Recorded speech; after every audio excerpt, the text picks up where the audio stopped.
হচ্ছে এই কাজটা করি, কারণ হচ্ছে এটা যেহেতু আমার ওই পাশে হচ্ছে খামার, আর ঠিক এই পাশে হচ্ছে এটা পরিত্যক্ত ছিল, কেউ ব্যবহার করতেছিল না।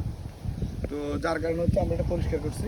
পরিষ্কারের ভিডিওটা আপনাদেরকে দেখাই নাই, পরবর্তীতে দেখাবো। তো আমরা আপনাদেরকে আজকে দেখাবো হচ্ছে এটা পরিষ্কার করার পর আমরা যে কাটিংটা রোপণ করছি সেটা হচ্ছে কীরকম হলে ওইটাই দেখাবো। তো আপনারা যদি লক্ষ্য করেন তাহলে এই যে আপনার সামনেই দেখেন, এই যে দেখেন 3 দিনে আমার ঘাসের কাটিং এখানে মাশাল্লাহ নতুন করে কাটিং এখানে আছে, এখানে আছে।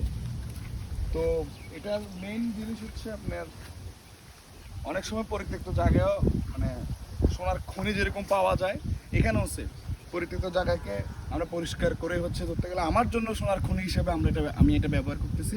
তো সবাই দোয়া করবেন। আসসালামু আলাইকুম।